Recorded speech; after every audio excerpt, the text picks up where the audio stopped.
person. So I'm going to quickly just introduce you and then hand over to you. So to you all joining, make sure that if you have questions, you put them in the chat. So this time around, the chat is working. Q&A also works, but I think chat is better. Q&A is like I have to approve it before the question comes here. So I'll say, just put in chat. And then at the end of the entire session, Temidayo will take your questions, and if some of you even want to like come off mute, I'll make that possibility happen. Like I'll promote you to a presenter or give you the mode where you can come off mute. But for now, let me quickly do the boring part of presenting and getting out of the way as quickly as possible so we have the presenter do what he's prepared for us. Okay, so good evening if you're in my time zone, and morning if you're, morning already. Especially our presenter, good morning to him. So today we have Temidayo Omoniyi. He's someone who his passion and energy is unrivaled. I've not seen someone, when people tell me that, oh, I work really hard and like I'm always learning new things. Sometimes it gets into my head, then I remember there's Temidayo. I'm like, well, I'm not doing anything. I'm like I'm just someone who is like, if you put us side by type of amount of work you get done a day and energy is just like way ahead. So we are fortunate to have him. He's going to be taking us on data streaming with Microsoft Fabric, the best way to integrate Confluent Kafka. And as you can see, we have him to do all of the time. I have to get out of the way quickly so that we have enough time for Q&A. But before I go, I have to let you know, he's a senior data engineer and solutions architect with well, I don't know if he wants me to mention the company, but with a very the company that they are the largest in their own space, and he's someone who's got experience across different industries, oil and gas, fintech, healthcare. Like I said, he's got a lot of energy and he's got this attitude to learn something new, to take on challenges. So you will see that shine through as we go through the session, and I will share his LinkedIn connection URL so you can connect with him after the session. But right now, I would hand you over to him. I'll stop sharing my screen so that he can begin to take us through what he has planned. So, Temidayo, over to you. Okay. Okay. Okay. Yeah. Thank you, Michael, for the introduction. Yeah. Okay. Let me just share. Let me put myself on presenter Do you want to mode. share your screen so I can confirm that that's working? Yeah, I'm coming. So I'm trying to put myself on presenter mode. Okay. So I guess it's fine, right? Perfect. Yes. Yes. Okay. That's awesome. Thank you. Minutes. Okay. Slide on. Okay. Um, I think Michael already done justice up with my introduction and everything, so I don't need to talk about myself. I will just be walking us through today's section, which has to do with I have another screen here, so this is where my slide is showing. So sorry about that. I'll be looking here. So I'll be talking about data streaming with Microsoft Fabrics and also the best way to integrate with Confluent Kafka. So for someone like me, I work in the financial industry, right? So we do a lot of streaming technology, right? And we use a lot of different tools and different solutions. But for me, I'm more heavy on Azure, right? I use a lot of Azure, a lot actually. So also in my organization, we use a lot of Confluence, Kafka, and integrated with other sources like for the product guys, the dev guys, and every other person, right? So I'll just be showing you how to now integrate it with Fabrics because Fabrics is becoming more popular and analytical teams they need data in near to real time. I won't say they need data in real time, but I'll say for analytical guys, we need data near to real time. So most times, with the introduction of Fabric, which serves as a unified platform, it actually solves for all of this, right? So today's section is just basically data streaming with Microsoft Fabrics, the best way to integrate to Confluent Kafka. So this is just a little bit about the agenda, so I won't talk much about this. So I'll talk more about streaming, when to use it, and also use cases, right? So every organization the buzzword is streaming technology, or there's Kafka, there's Red Pandas, there's so many streaming technology out there. Even this even Databricks, Spark Stream, Aperture Flames, and some other technology that's out there for streaming. Everyone wants to use streaming and the rest, but it's not every use cases we tend to use streaming. So different organization, different industry actually requires the use of streaming technology. So some of the industry I just listed here are more of the industry that prefer using streaming, right? So more of the financial services, which has to do with things like real-time fraud detection and also algorithm trading. So for someone like me now that I work in the financial sector and also work with risks and compliance a lot, right?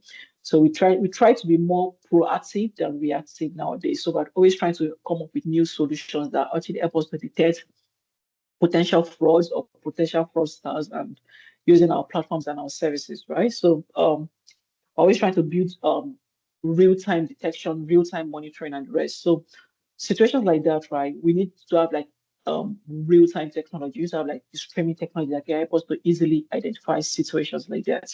So industry that are using the streaming technology are basically financial industry.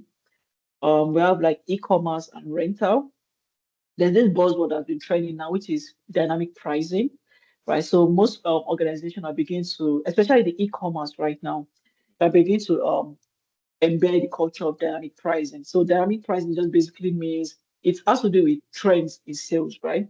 Um, um, or you have like an e-commerce site like Amazon, right? You see that the prices changes depending on the situations of things. Like if it's festive period, you can see the price might rise up due to demand, high demand, location and whatnot, right? So dynamic pricing is becoming a very, very big deal. And one of the technology that helps to achieve dynamic pricing is also streaming technology, right? So one of the big advantage of streaming technology. We also have it in the manufacturing and also IoT. So I have a little bit of experience in oil and gas, and so some of the things we tend to use is IoT. We use a lot of IoT devices like microcontrollers and everything, where we have sensors in different um in the more like it's, I would say like a switcher, but in the field itself, right, we have sensors in different valves and everything that sends real-time information right to the control center, and we're always like monitoring it. So some of the technology used for situations like that are also IoT, and Azure has a very nice IoT service which is called Azure IoT Hub, which is actually amazing, right? I would say it's almost like the old event hub, but it's just that IoT Hub is specifically for IoT devices and everything. And it's good for sensors, it's good for maintenance, machinery, and every other thing. Also, in terms of logistics and transportation, streaming technology is becoming very, very useful in logistics, especially in delivery services and the rest, and also in cybersecurity, which has to do with fraud detection, hackers, and the rest. So we're trying to have like real-time um, processes, right? So everyone is trying to become more proactive. Remember, I said it, we're trying to become more proactive than reactive. And one of the foundational bedrock for streaming technology is actually Apache Kafka, right? So for the next slide, I'm just talking about the core components of Kafka itself, right? So for Apache Kafka, it has some core components. For Apache Kafka, look at it just like your normal pipelines, right? So the streaming pipeline is batch pipeline. So I'll give you like a scenario, right? So for I'll use data factory for instance, right? If you have a data factory like either SSIS or Azure Data Factory or Fabric Data Factory, we have like usually we have like five major components, which is the source link service, the activity, the sync link service, and also the sync, which is your destination, right?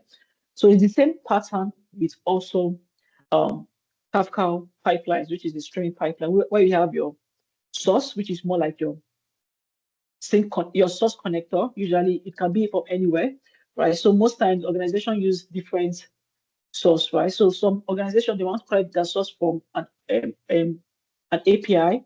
Some might be coming directly from a database. If it's coming from a database, we have to have like an intermediary between like what is things like the Belgium, right? Because we cannot move tabular data directly to Kafka because Kafka is more like the data has to be serialized and have to be JSON or Avro formats, right? So most times you have the Belgium in between. So We have different source API. So our APIs, our source APIs are more like, we call them producers, right?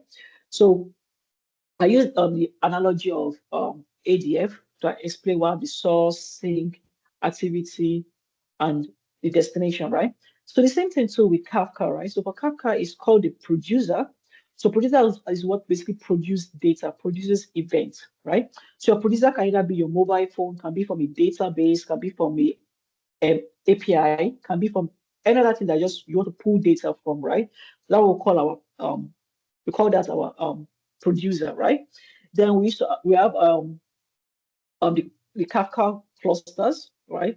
So the Kafka clusters are just more like the basically the engine itself of Kafka, right? So inside of Kafka clusters, we have the brokers, we also have the topics inside of the brokers, right? So look at a brokers, what stores information, data, and whatnot, and we have the topics. Topics are just like your tables in SQL tables, right? So different topics represent different tables. Just look at it like that. So if I have a sales table in the source, which is like in the Postgres database, if I'm taking that sales table to Kafka, I'll create it as a topic. So I'll have a topic called sales topic itself and whatnot, right? So and there's some other external component which is like your KSQL database. If you're trying to do some little bit of transformation before pushing to your final destination, which is your consumer, right? So consumer is basically what consumes data from Kafka topics, right? So now the data has been produced by the producer to Kafka, which is a Kafka topic. Then I have my consumer, which consumes those data. I take it to any destination, right? So your consumer can either be your, you can actually have your inbuilt consumer resources in Confluent Kafka, which is like your sync connector. So if I give a scenario where I say, okay, I have a data source coming from an API. From the API is sent to Kafka topics, but I want to now do a little bit of transformation or aggregation. I'll do a little bit of aggregation by sending the data to a um, a data warehouse like Redshift or Synapse dedicated SQL pool, right? So for the aggregation or transformation, I can use the KSQL, which is Kafka SQL database, right? In Kafka, do a little bit of transformation, then I use like a sync connector and send it to. I use the Redshift sync connector and push the data to Redshift directly, right? So this is basically like a general overview. Yeah, Kafka is actually deeper than this, right? But because of it's just like a presentation, I don't want to like go too deep into the technicality of how Kafka works and how it is, right? So if I go to the next slide, so also I've already explained the major components of complex Kafka. That's the core component, which is your producer, basically what produces event, right? We have your consumer, right? Basically an application that reads information from the topic. It's more like it subscribes to a particular topic. Then we have our brokers, right? So brokers are basically what stores data. So um, you can have a cluster that have multiple brokers, right? So brokers are basically what stores data. Then you have your topics. So topics are just your tables. Look at topics as your tables, like the way you have your relational tables in a database is still the same thing as a topic, right? And we have our other components in Confluence, which have to do like your KSQL, your schema registry, enterprise grade management tools like data, like ACL, and some other things. So for schema registry, look at schema registry more like your data contract, right? So if I have a particular format which I want my data to be before getting to Kafka topics, right? It has to conform. So my producer has to conform with that schema registry. So most times everyone prefers if you don't have situations of schema drifts or things like schema drifts, things like schema evolution, right? We tend to use schema registry as a data contract that enforces a particular kind of data type and data format before loading, right? So keeps our work more secure that way. Um, Also, with all the fancy buzzword with complex Kafka, we also have to consider the pricing. It's actually a very important thing, right? I might not be able to give you much context towards pricing because pricing might vary, unlike fabrics that is fixed, because fabrics have to do with TIAD, right?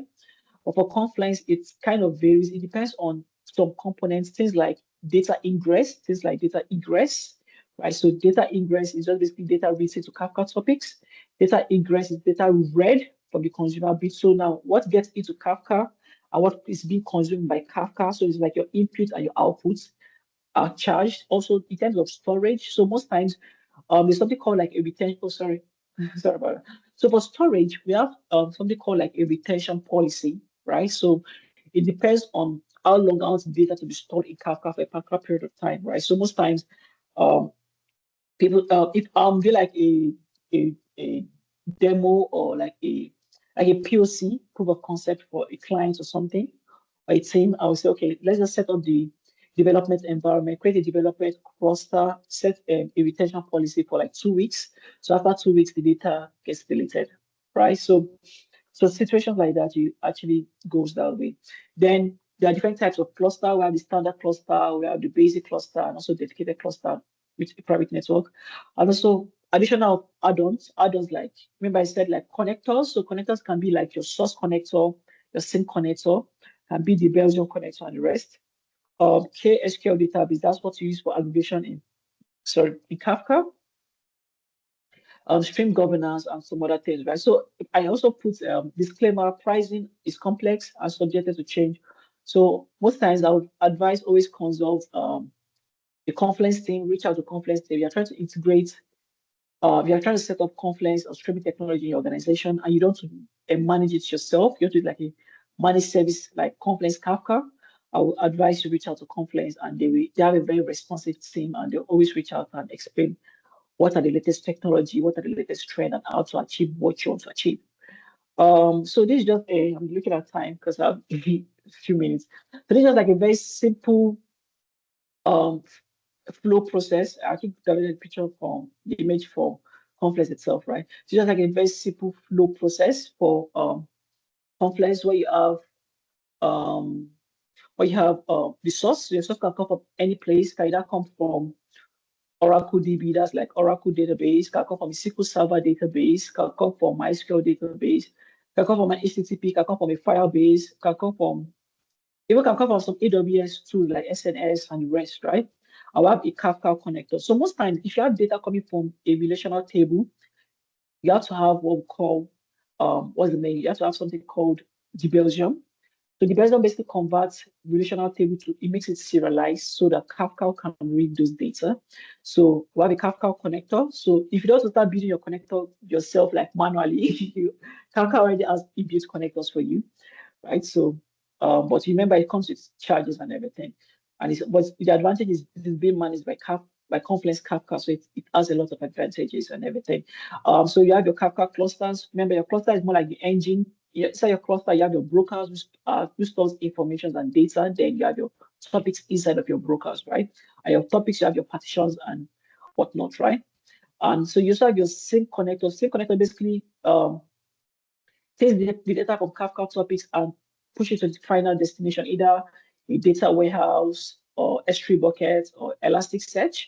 A lot of companies prefer using Elasticsearch for monitoring. So you use Elasticsearch with Kibana. Yeah. So use Elasticsearch for storing the data in a NoSQL database. They use Kibana to create visualization from that Elasticsearch. So they call it ELK, Elasticsearch, Elastic Logstash, and Kibana.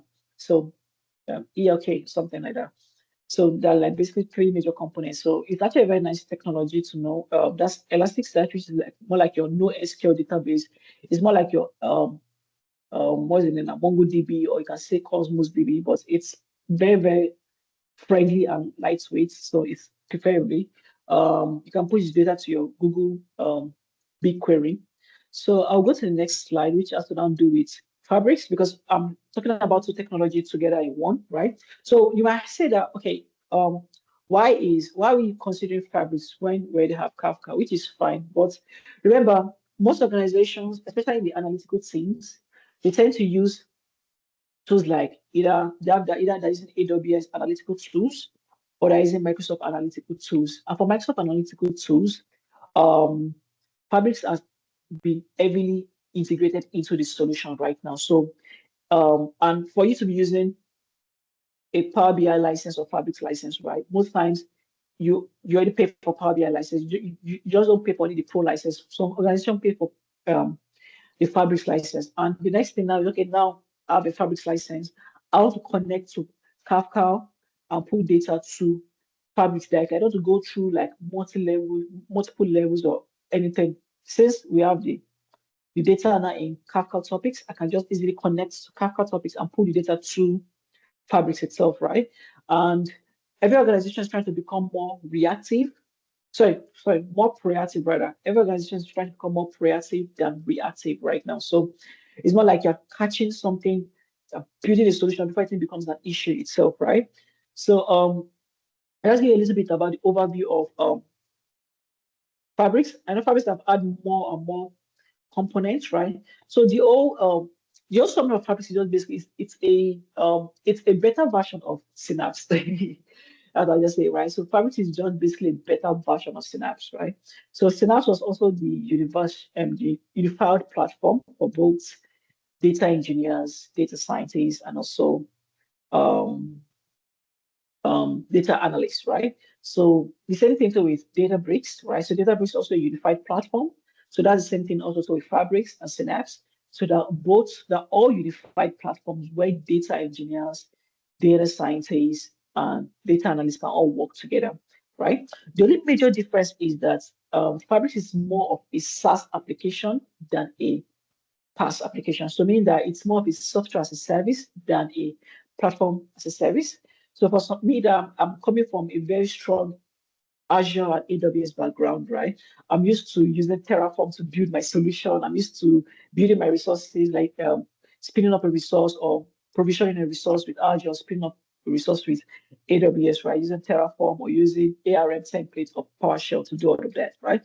Now we have everything more like a drag and drop. So I think initially when the old fabrics came out, people were not really, especially the core engineers, right? We're not really like, we didn't really like it. We were like, it makes it look so easy because we're already used to the hard labor and everything. But with Fabrics being a SaaS application, which is like a software as a service, it makes everything seamless and easy to use, right? So some of the major components are just basically the data factory, so that has to do with the pipelines. It's the same thing as your Azure Data Factory. So it's called Fabrics Data Factory. You have your data engineering tools, which has to do some other, like your notebooks, Eventstream and rest. You have a data warehouse. So in the storage part of, like in the warehousing part of Fabrics, I know that there's three. So we have the lake house, we have the Fabrics Lakehouse. We have the Fabrics Warehouse. I think now they introduced the Fabrics SQL Server last year. It was introduced to Fabrics. So now you have if you are used to SQL Server, right? That's Microsoft SQL Server. Now it's not available in Fabrics. Also have some data science support for MLOps and the rest. Also have real-time streaming analytics. Also the almighty Power BI, which is the most popular analytic tool. And we also have data activator. So data activator, look at data activator as more like your event-driven solutions, right? So for things like event grid or Azure function, right? So I'm trying to build like an event-driven architecture where if something happens, an action to happen or a process to happen. So if a data drops in a data lake, right, it triggers my Azure function that sends either a notification or starts another process, right? I know there's a lot of ways to go about that. I can either use my Logic app.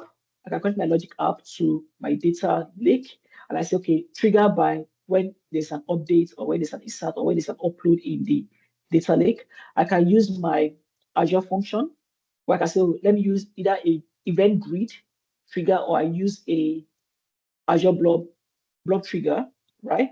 Or the same thing too with AWS, where you can use your AWS Llama, where you can have you can set up a AWS Llama where when data drops in an S3 bucket, it triggers your Lambda functions and does whatnot, right? So for Lambda, you have to have a called event bridge, and just kind of it's mixed sometimes, but that's just the summary of all the technology itself, right? So this is just like explanation about all the components. I already did a summary of that, so I don't think I need to waste more time here. And also the price is also very important, right? So um for fabrics, it's more of the SKUs, right? So there are different capacity units, right? It has to do capacity units. So you can buy it two capacity units. So in every organization, it's not necessarily how fancy the technology is. It's more about So an engineer might love the technology, like I'm an engineer, so I love technology a lot, right? But you have to prove the need for that technology for the business users itself, right? The business users to know, why should I use those technology? Why do I need those technology? Are they going to be beneficiary for me in the long run? So it's more like the head of finance as the calculation. If I'm deploying the solution for any organization, the finance comes to with the decision makers like the CTOs. We all sit down together and look at the pros and cons, right? Okay, what can we, if we opt for this particular capacity unit, what are the deliverables? What can we achieve with this capacity unit or not, right? So it's more like we're just weighing our options basically. So it's not something I'm serious. Okay, so this is just a very simple architecture. This is actually what I plan doing. Actually, my plan was to use the Confluent Kafka, that's the managed service, but I just discovered that my credit just failed. So I had to just quickly build something raw from Docker. So I think it's been fun using Docker because it's like we're seeing I had to build it as an engineer itself, right? But actually, the initial plan was to use Confluence and connect from Confluence directly. But we can still use Docker. It's still basically the same thing, right? We just build our necessary resources and we'll go from there. So the idea now is, let me just give a little bit of explanation on what I'm trying to achieve, right? Remember, Kafka is broken into two major components. Oh, just give me a minute. Uh, take my light just went off. Okay. 1 minute. Uh, just 4 minutes. Sorry about that. Da, da, da, da, da.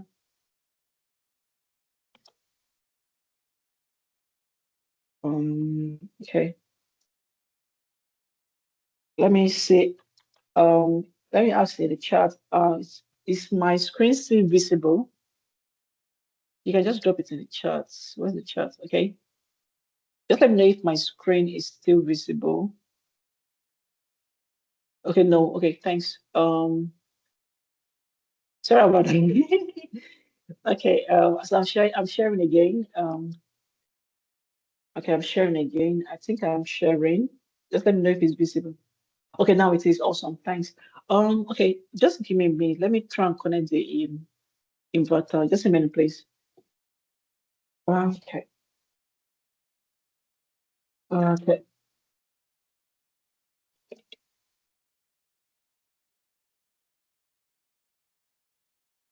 Okay. Okay. Okay.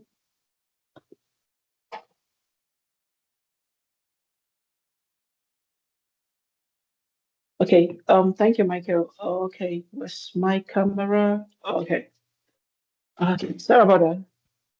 I need to just plug my stuffs back on. Okay. Confirm. Okay. Just checking. Okay. So where was I? Yeah, the presentation, the pop. Okay. Yep. Cool. Um. Okay. So I'm just going to break down what I plan doing and explain for us, right? So initially, my plan was to actually use the actual Confluence Kafka, right, managed service, but I discovered that something when I was preparing for the presentation, I discovered that my free trial just finished. So I had to just quickly just do everything from Docker and let us have it have a presentation here. So it's going to be a very simple process, right? But this is actually what is being used for most I'm doing more like a ticketing kind of application, right? So I'll build like a ticketing app, right? And in that ticketing app, people do make purchase tickets, do so many other things, right? So we have like a ticketing organization, for instance, right? And that ticketing organization, the developers built the front end and the back end, right? Those are the web developers and everything. And so for those developers, they build the front end and the back end. So now for every ticket purchase, the data is being sent to the database. So, but this is not how it looks like in real life production. So in real life production, we have what we call high availability and disaster recovery, right? So we have what we call, let me just explain some things, right? So in a real world scenario, right, we have high availability and disaster recovery, right? So it's more like a failover and replica. I'll say data replica. It's a replica. So in most situation, right? Replica. So most situation we have high availability and disaster recovery. So we have things like failover and replica. Interesting. So we have things like failover and replica. So the idea is if I have a particular database and it fails, right, it quickly switches to the other one. So means that I have a replica of the database in another region. So if I have one database in region A, I have another data in region B. So there's an automatic sync between region A and region B. So as data is dropping in region A, for instance, as data is dropping here in region A, right? Sorry, my driver is not fine. It's also replicating real time here, right? So now in a situation where there's a disaster recovery that happens here, this actually becomes the new primary database and all connection is just switched to here. So that we call, so that's what there's a concept for infrastructure guys, they call it RTO and RPO, right? So recovery time of operation and recovery points of operation. So RPO deals more with backup, while RTO deals more with how fast do you replicate the data, right? That's for failover and the rest.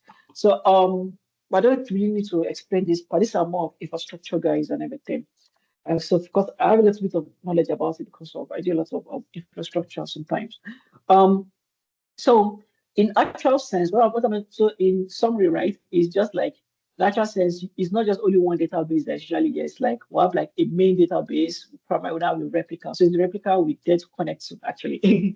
But it's just a very simple diagram, right? So we have our application, we send data to so I'm using SQL Server, right? So you can either use SQL Server. So most times it's preferably used at OLTP, that's transactional database like SQL Server, like MySQL database or Postgres, right? So you preferably use at OLTP for this kind of situation, right? So I have an application that sends data to a SQL database. So the process of sending it actually uses what they call a connection string. So for some people that do a lot of backend engineering, you have what you call your connection string, where you either using the Django or .NET framework, right? So you have database sent to the SQL server, right? And as data gets to the SQL server from the application itself, right? Then I need to connect to that database and send data to Kafka, right? So, but the problem now is that by default, right? By default, um, you cannot move data from a table, so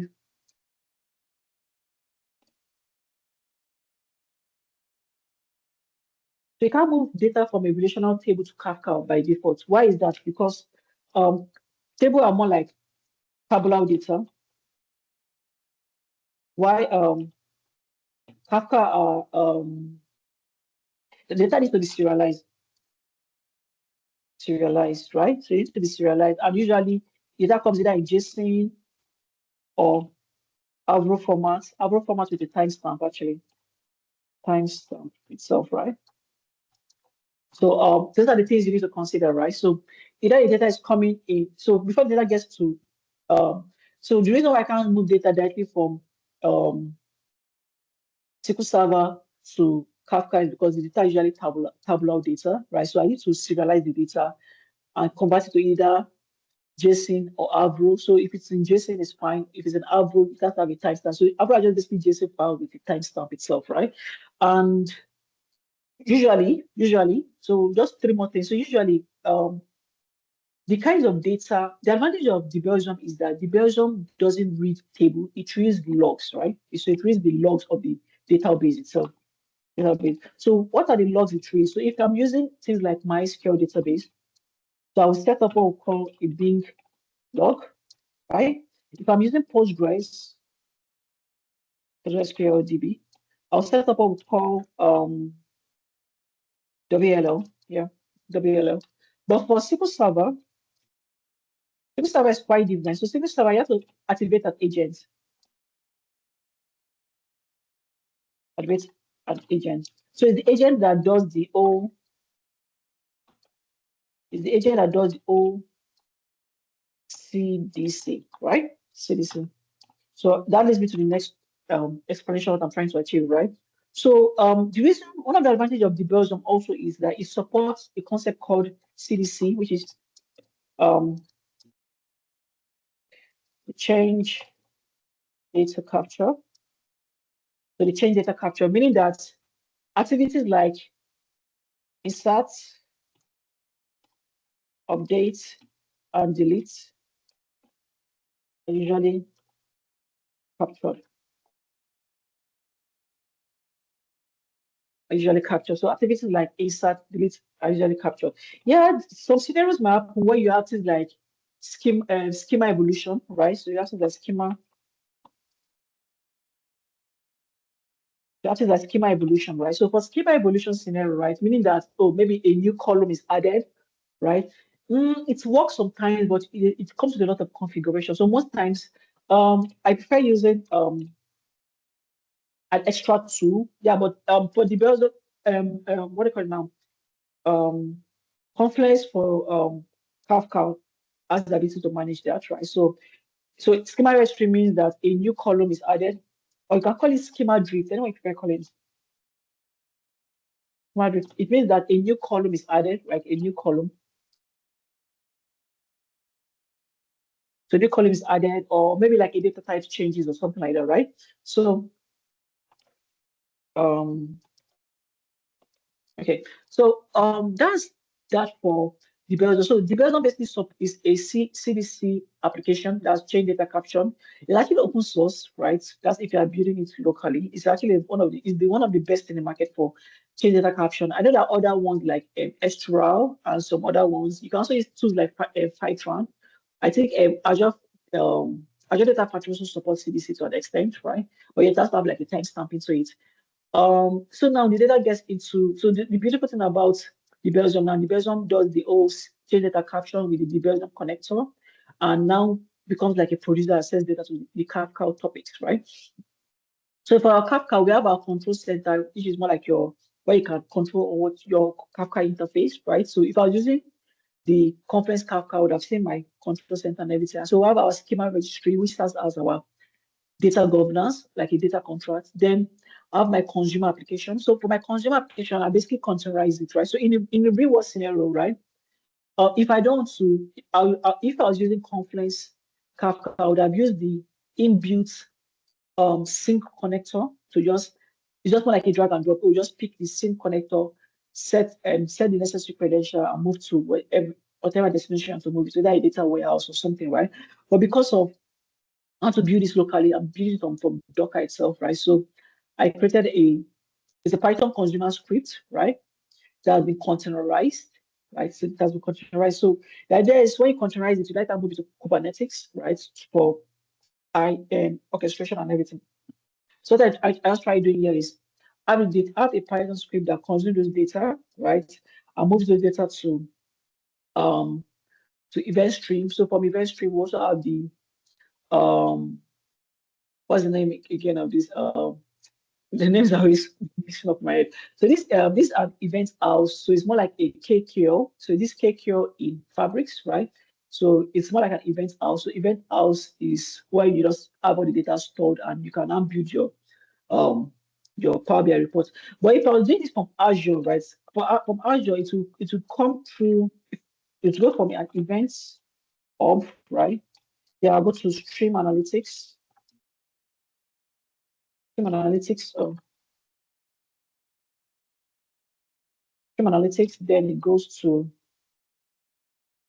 there's something called a stream data set in Power BI services, right? Stream data set in Power BI services, Power BI. So that's where most time it goes to, right? So this just basically summarizes everything, right? So let's now go to the short demo, right? I know I spent a lot of time presenting and everything, right? So for the short demo itself, right? Because of time and everything, I'm coming.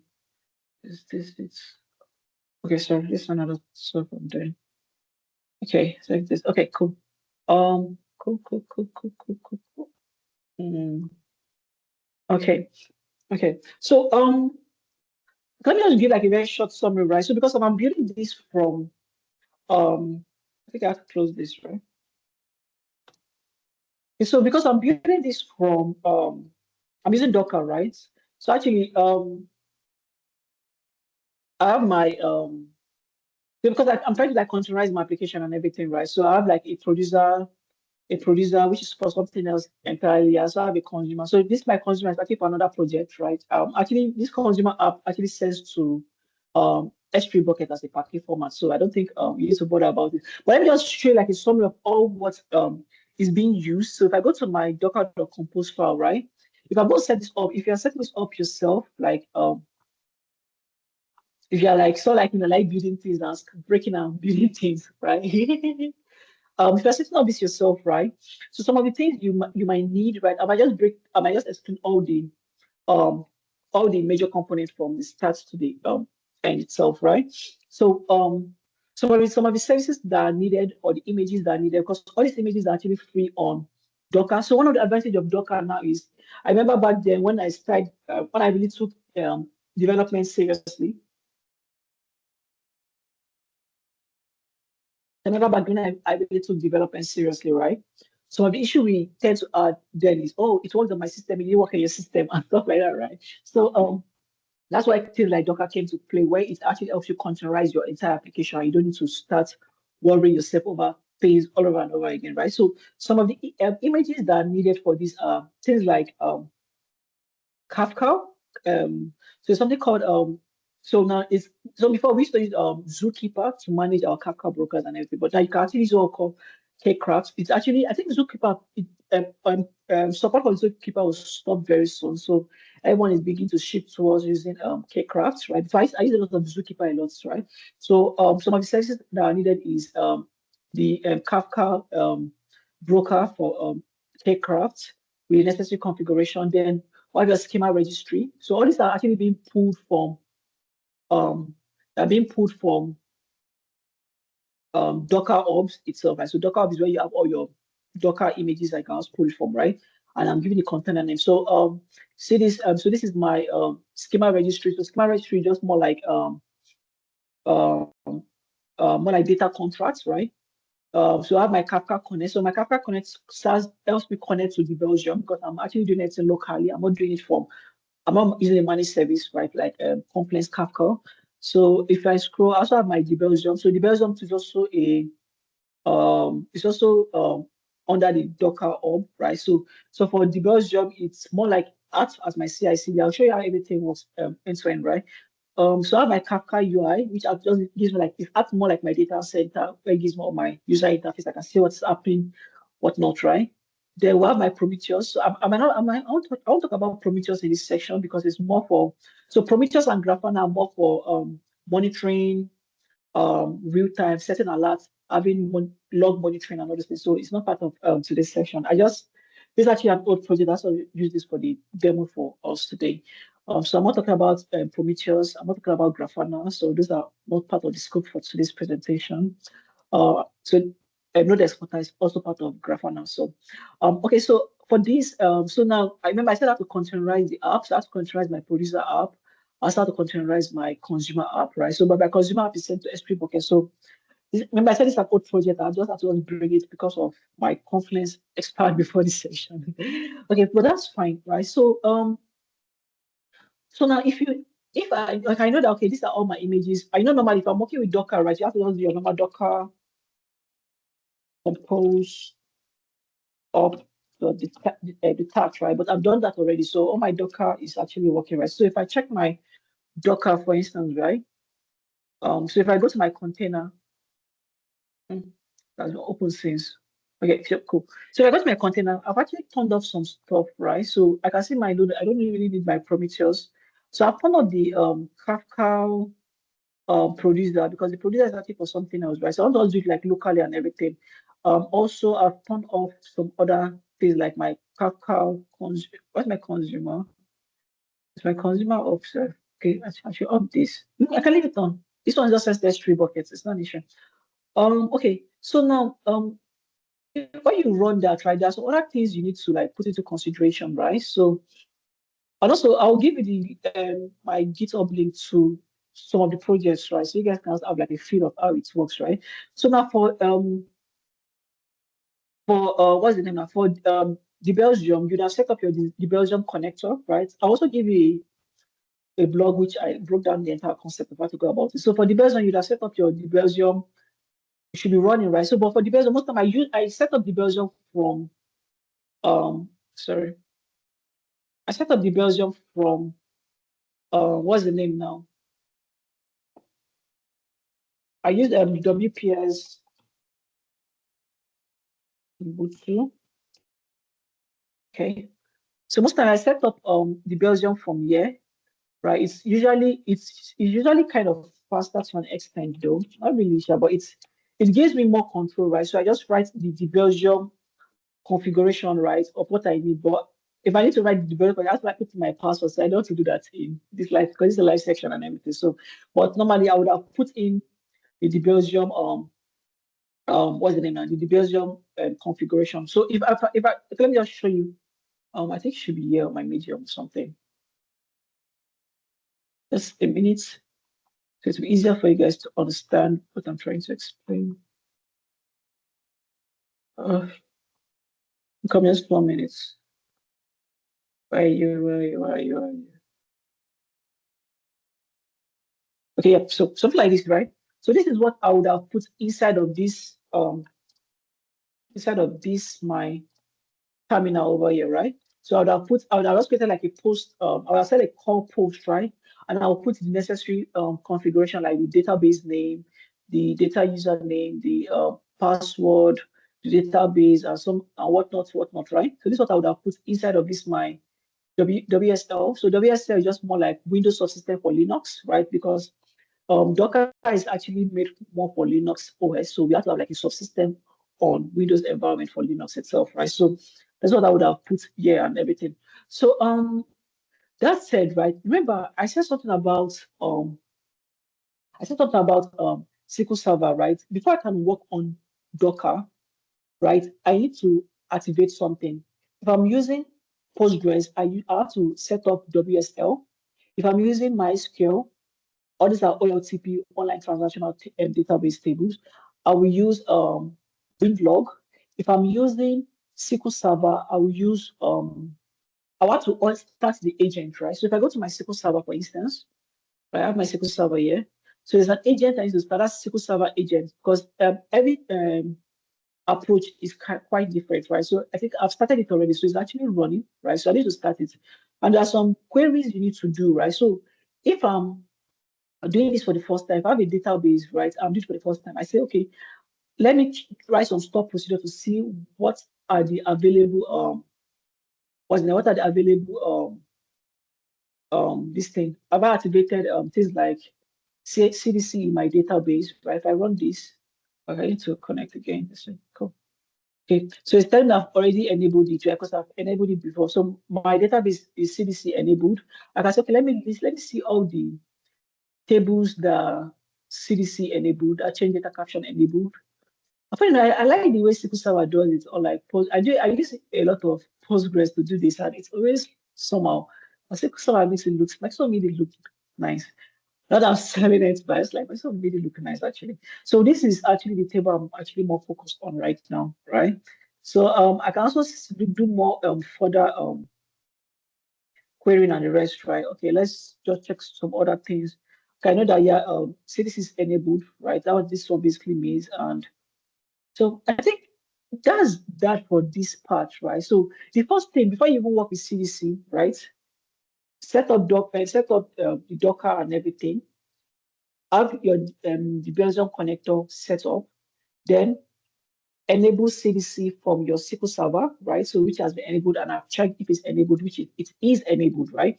So then the next thing I need to do now is to just start pushing data, right? So I want to push the data manually for us, so you can see how you can push the data manually. Okay. Okay. Okay. Let me see. I think I have some data here, right? Okay, cool. So I've been pushing some data actually earlier before now, like just to test, because I have to like quickly do it before the presentation. I have to just quickly wrap up something for presentation, right? But I have a little bit of issue that I've not figured it out. I'll explain the issue to you guys later, but for this particular one, I have one single issue, but it has to do with the configuration setting. Okay, so now currently I have like 34 rows of records of data, right? So remember I said that there's also a Kafka UI. So I set up a Kafka UI, right? So this is my Kafka UI. So it's just like your normal Confluent Kafka control center, right? So this basically acting as my control center right now. So I have my brokers. Remember, brokers basically manages. It's more like your store data and also manages your different topics. While cluster manages your brokers, your multiple brokers, right? But because I'm using local, so it's basically local, right? So it's like my local engine itself. So I have my consumers, right? So consumers is basically what consumes data. Right? Currently, right now, it's only one consumer group that is running because that's the one that I is running from my um, app, right? My Docker app, which is my consumer app, right? So this one is currently running, right? So if I stop it, it will actually stop or something. So if I stop this here now, so if I stop this, if I refresh, I don't think it should still be showing. Okay, let's give it some time. But to go up very soon. So this is my consumer. So this is my topics, right? So for my topic, the one I'm currently using is this, right? And you see I have 32 messages. So during my configuration, right, I didn't configure it well. So the first message that produced, it wasn't captured, right? So I'll just does not understand debugging that, right? It has to do with the way I set the tombstone, right? But because of I need to quickly prevent this and everything. So I just have to just so that's my bad, but it's not something that happens all the time. So for the messages, right, I can say the different messages from Kafka, right? So the advantage of Kafka is that it comes in a JSON format, right? So if I look at the messages here, so for messages, it is usually in two form. So there's a payload. So the payload has before and after.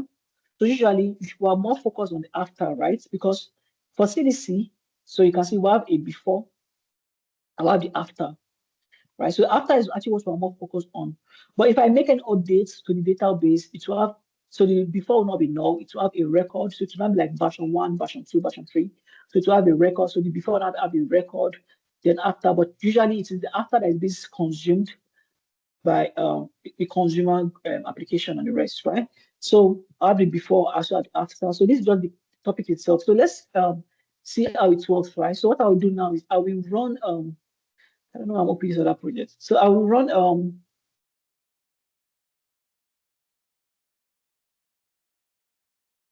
what I will do now, I will run delete this first of all.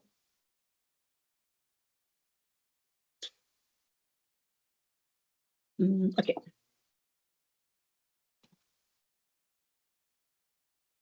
Let's run a producer, for instance. So we're trying to run a producer. Okay. So the idea now is I'm just trying to mimic like a real world ticketing app, for instance, right? So the tickets people are purchasing tickets online, making transactions, doing what not, different things online, right? Buying tickets, making transactions. So as the tickets are being purchased, there's a connection string that sends the data directly to the database, right? So if you look at this now, if I go to my SQL server, right, the last time I counted, I think I counted something like um so this 36. Okay, let's give some couple of minutes because I actually kept some delays in between. So I think it's waiting for a minute. So I kept some delays in between, right? So it will just take some minutes from that to keep growing, right?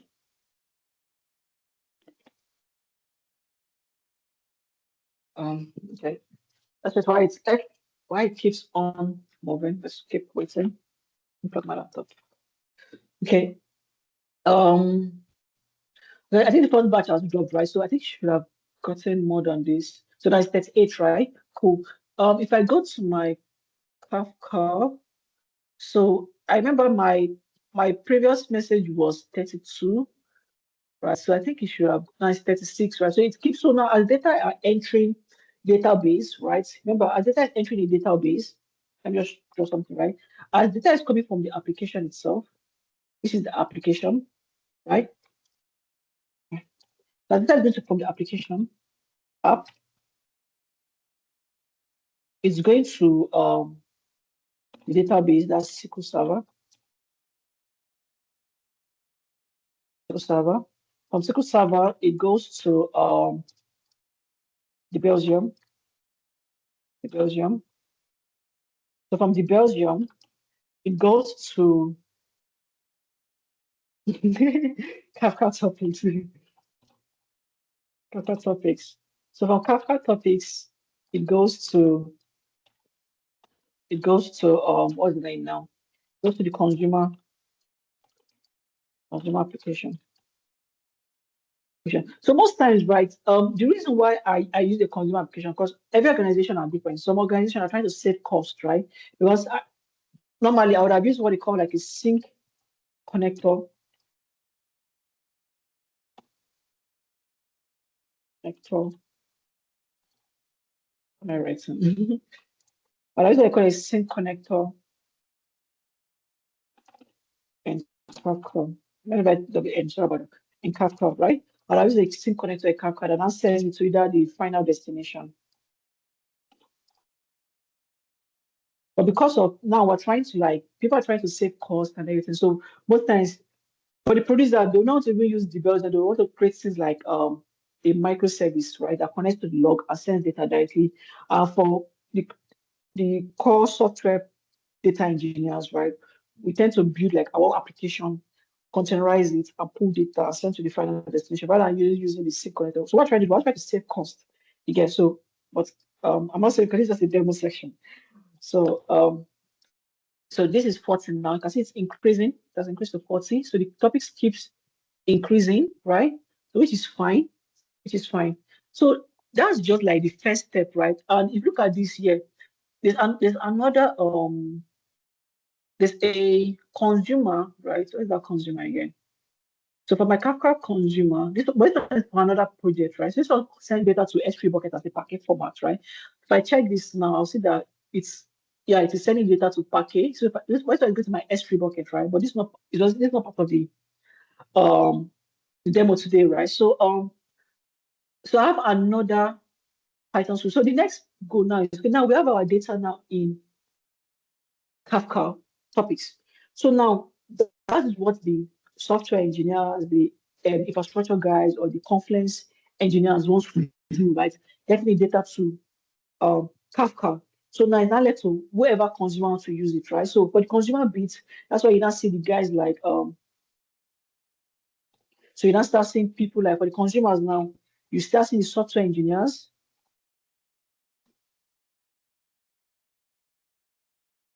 So for software engineers, and they say, oh, they want to connect it to an application and send to like multiple different scenarios, like doing an event-driven something, right? So connect to multiple applications. For the data guys, the data team, that's why we want to like have the data sent to the data warehouse. To the data. So once the data to the data warehouse, right? That's for the data team. Different thing, right? You can also have so people say, oh, they want to have data in Elasticsearch and Kibana for monitoring. So you have the center have it in.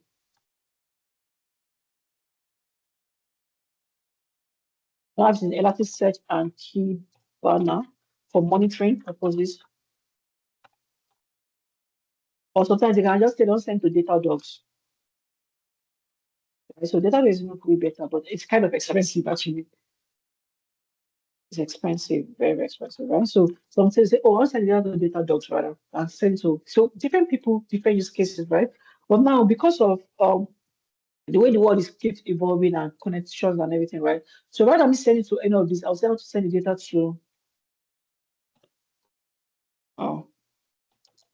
so I'll send data to what's the name now? I'll send data to Fabric's Eventstream, right? So now before I now go into that, let me now explain the concept between a very big similarity between Azure streaming components and Fabric streaming components, right? So they're usually in two different ways.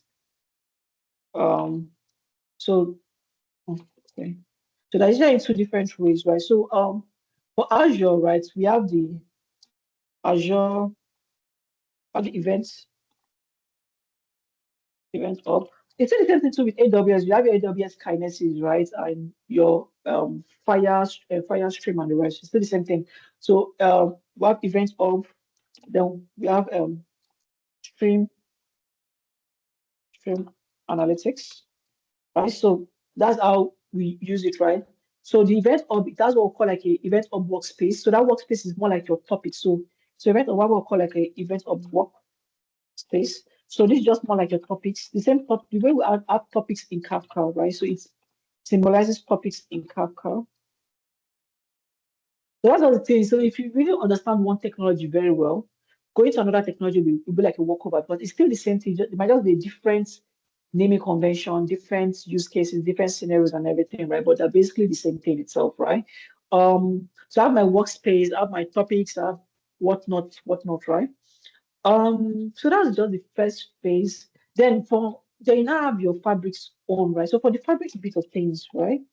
Because it's fabrics, we have what we call events of, you know, events Uh, events Temidayo, just to yeah. check, like how many more minutes would you need? Less than 10. Let's say before Okay, two. Okay, it's still all my right. time. So it's 2:30, it's 2:03. So let's say 2:10. I should be done. So 7 more minutes. So we have Okay. event stream. Then we have I'll say event house itself, right? Event house itself. So there's lots so many events. So you start mixing things up, right? So it's the way event stream works is the same way event hub works, right? Event hub for Azure, event stream for Fabrics, stream analytics for Azure because you're basically writing KSQL, which is Culture Query Language, which was developed by Microsoft. It's also the same thing you're writing for event house itself, right? So let's now go to Fabrics itself, right? I don't want to really waste time because I know I should be done by now. Okay, so for Fabrics, right? Okay, so for Fabrics, so when you're setting up Fabrics, you have to set up what they call like a workspace. Right? I'll just give like a short demo. So you create a workspace, right? So workspace is basically what houses all your Fabric resources. Back then when I started using Power BI services, the two things I put in Power BI workspace is usually reports and dashboard and data sets. Later they introduced other things like apps. Then they introduced things like deployment pipelines and so many fun stuff, right? So but for this year, right? What I just basically need is I need to create a new I need to create like a new resource. That's the difference. So I'm used to cloud, right, or AWS. I'm not creating a new resource. I'm just like picking any resource. I just pick event stream, right? So when you pick an event stream, for instance, let's search for event stream. Well, I've done it already, but I'm just showing you. Right? When you pick an event stream, right? Just give test. I might not wait to the end. I might just show you how it looks like here. It takes time. It also takes time to provision and stuff. Okay, cool. So there are different ways to connect. You can either connect directly from a data source. So the advantage of this is if I have the resources already provisioned in Azure component, like I have like a Azure RDB, like do you have AWS RDB like Azure Postgres SQL, Azure MySQL database, or Azure SQL Server. I can easily connect from here directly. So I don't even use the Belgium. It just directly connects and picks. But remember, it's usually expensive. So now for that, I don't have any resources actually here. Let me just cancel this. Okay. Okay, that's the one. I think it's for someone else. This not even I have to provision this account like for this section. So it's not today I did it. So I have my Azure source that if the data is coming from Azure itself, or you can also use the custom endpoint. So custom endpoint is just basically I want to now build my own custom endpoint from scratch itself, right? So custom endpoint is what I did for this part, but by default, right, you're meant to use the configuration for um Confluent Kafka, but because of I'm using it from Docker now, right? I'll use the custom endpoint, right? So if I go back to um, the workspace, right? I use the custom endpoint for this for my event stream, which I'll show you now. Because of time and everything, I need to even I'm there at stop by 10. So now this is my custom endpoint, right? So for this, you have multiple places you can pick your data from, right? I can either pick from event org rather. I can pick from Kafka. I can pick from AMPQ, right? But most times for this session, I was going to use Kafka, but because of time, I just had to use event org. So for the event org, it's still the same thing. What I does is just get the shared access token, right? Shared access signature configuration. I just need the event org name, and also I need the connection string name. And from there, I just build my solution from there, right? So if you look at this now, I just run the, I think this is still running. Let me just create a new.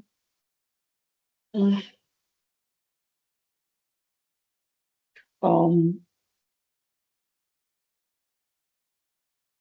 okay, cool. Let me just run the consumer part of things, right?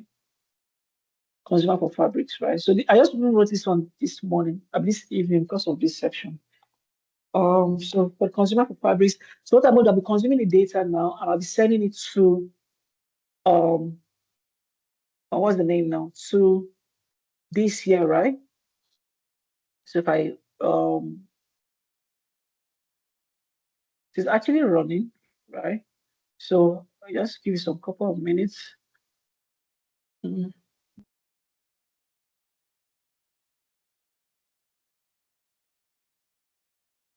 Because of time, I may not be able to finish everything, but let's say how fast we can go.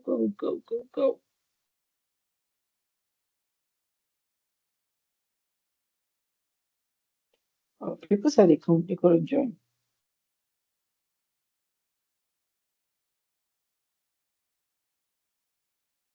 Okay. Wait, why this is loading, right? I think so. The final destination is to get data to Eventstream. From Eventstream, get to Event House, load it to Event House. So from Event House, you now write like KQL queries. So if I open this, if I just see if the new data are entering, that's just what to confirm. This one I don't really admire. It takes time. Okay, I think it's loading. Yeah, so for something, yeah, cool. I think it should be up to 46. Let me count this. It should be up to 46. Okay, 56. So it's entering actually. So oh, cool. So 54. So fine. So it's entering, right? So if I go to my KQL, the KQL, it takes time to load inside it, right? Because it's the present here I'm actually using, that's right. So I can just write come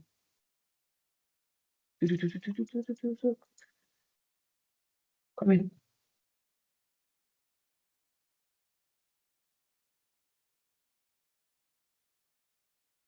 Okay. It's my screen. Sorry. No,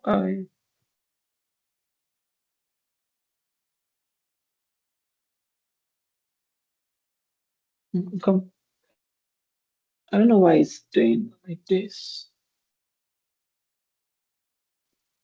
So what if maybe you reduce the zoom, like zoom out, that control shift minus or something? Like you're looking for a particular setting.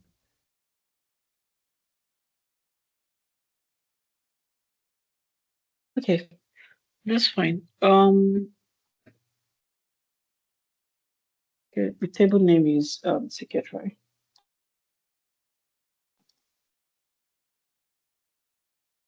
KQL stands for Kosher Query Language, but it's almost the same thing as SQL, but it's just quite different because it's more for streaming, right? So it's more for streaming.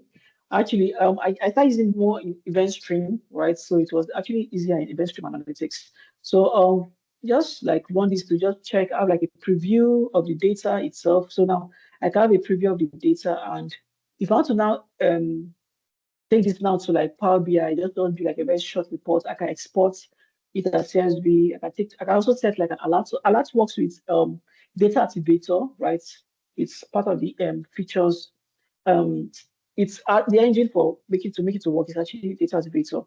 So I can also like create a Power BI report from this, and because of time, I think I'll do it as stop now. So Michael, let me Yes. go further than this. I know I've taken much of the time. Okay. So I don't know if I know Young is probably disconnected, but in the chat, at the point where you are showing the architecture, he was asking that can the Confluent part, not just the Kafka, be done using only Python? I'm not sure I understand, but like, do you understand the question? Can the Confluence part, not just the Confluence topic, be done using just Python because Microsoft Fabric support Python and SQL. So now okay, let me share my screen, right? Can you allow him to speak or something so I'll get it? Because when he says the Confluence part, he has dropped, yeah, right? and I know Confluent and Kafka they're the same, right? Oh, he's on the Yeah, they're call. the He's still on same. the call. Great. Okay, So I'll just make him a presenter. And okay. so Young, do you want to come off mute and maybe like clarify the question?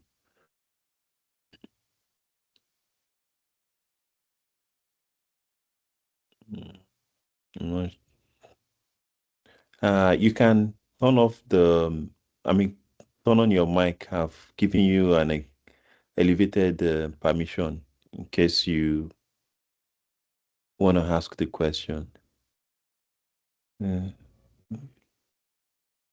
Oh, okay. I think he's put an additional clarification in the chat. Yeah. Okay.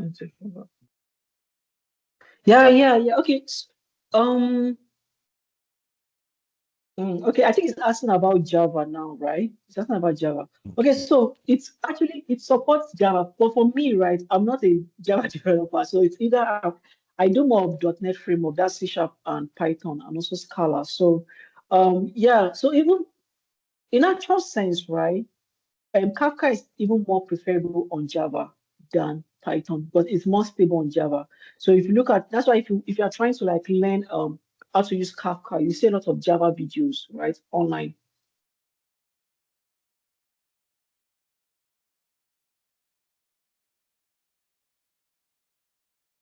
Okay, but the architecture shows the nature of modern programming languages. Oh, when you say the architecture, if you look at this here, right, from here to this side here, there's no program language. Only one program language, which is just here, the consumer. So if you look at it this way, right, Yon, the web. Okay, let me just put in presenter mode again. So now the mobile application, right? The developers, I don't know what the program language developers are used to build a mobile application. I don't know if they're using Java or they're using TypeScript or they're using .NET framework like C#, but they built a mobile application that sends data to Redshift, and that's I say Redshift sent on OLTP, either MySQL database, SQL Server, or Postgres database, right? Then the Belgium is not even a program like the Belgium is just more like a connector, right? So let's assume I'm using Confluent Kafka. So Confluent is just basically it manages Kafka. So what I mean, you can see the way I did now. I had to start writing code for the consumer, writing code for Docker, setting up Docker. For Confluent, I don't need to do all of that. It's just there. That's why it's called like it's a managed service for Kafka. So meaning that all the connectors that I need for Kafka is already set up on Confluent. It's just not to sorry, more like a drag and drop, right? Yeah, there'll still be some parts I need to write some queries like the KSQL database or Confluence consumer bit. Or now Confluence also integrating a lot into with Apache Flink for consumer bit of things. So either I'm using Apache Flink or I'm using um this thing. But now from this side, till the data gets to Confluence, there's no programming language for that, right? The programming language comes in is only for the web developer, which is not, I don't know what the software guys are using to build the application, right? So I just kept application, but it is the software engineering business and how the data gets to the database, that's the OLTP, the transactional database, is left to them. Either they're using Java, .NET or the Django or Fast API, right? So I don't know how it gets there. So everybody may rather write to the Fast API, but I don't know how it's going to get to the SQL Server, right? But from the SQL Server, where the Confluence administrator, right? Different organizations have the way they have some people, some organizations they say, oh, don't have a Confluence administrator that manages the Confluence cluster entirely, right? So that's a complex administrator that does that. Or you can say you have a senior infrastructure engineer that does all of that, right? So your infrastructure engineer sets up the Confluence cluster, right? It creates a cluster for this. It sets up the browsers already exist inside of Confluence, right? But for this one, I have to start downloading the browser from Docker, right? But by default, if you're using Confluence managed service, the browser is existing. So just more like what you just set up your the browser is just the credentials, put in all the credentials, then you plug and play. But mind you, you should have activated SQL Server CDC activation. That I showed you that time. You go to SQL Server, you activate the CDC, change data capture for SQL Server, right?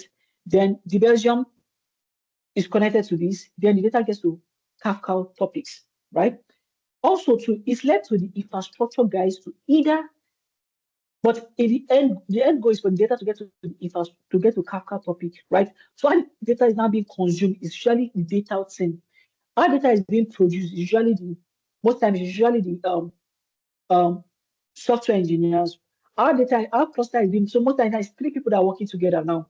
Software engineers are building the application and sending data to SQL Server. That's none of our business. We don't even, most times organization, they don't even give you access to the SQL Server database. You are not allowed to connect to it, right? You don't give a replica of it, connect to it, right?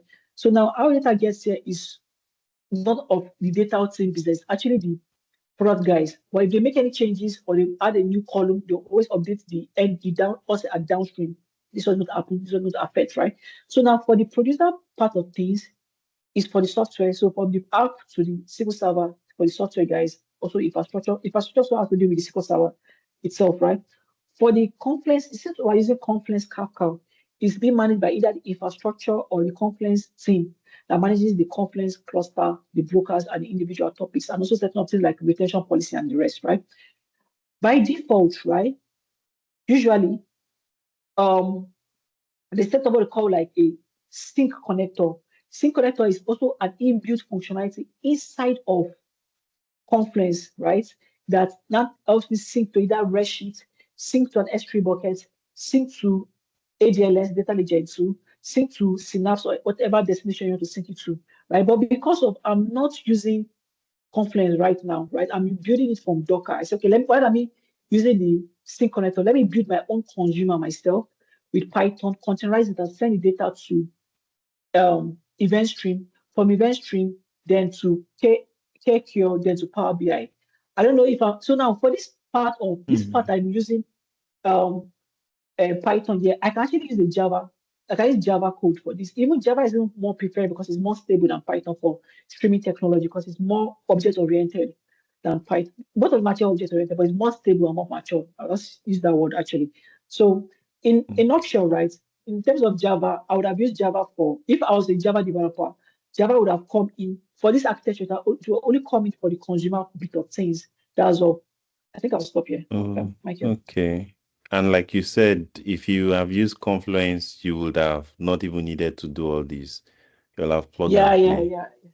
Okay. Yeah, to All have plug right. and play, but more expensive. I think we have to bring this session to a close. But thanks as usual. I'm not surprised, it's content heavy, So anybody who, yeah, Young is already even replying. Anybody who needs to watch this a second time, the recording will be out by tomorrow.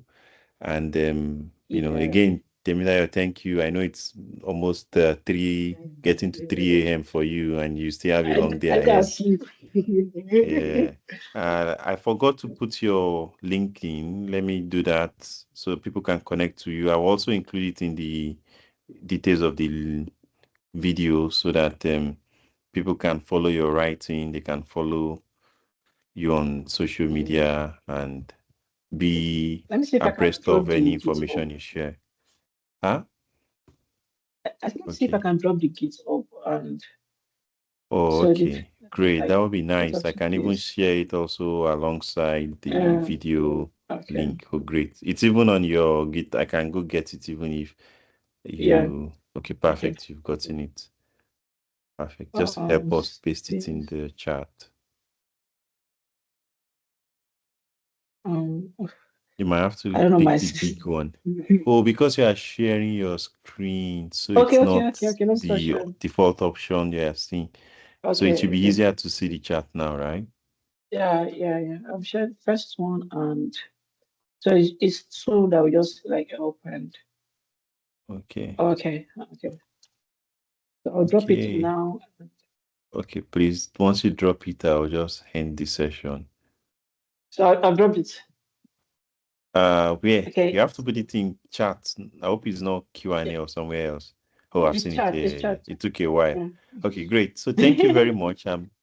I'm going to just wrap the session here, but it's been a wonderful one. Thank you. Sorry, guys, that I could not come off camera.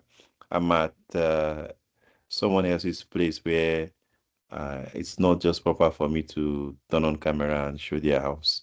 So bye, and see Yeah. you next month, Bye. and get the recording. Thanks again, Temidayo. Yeah, Yeah. I'm Bye. ending the meeting for everybody.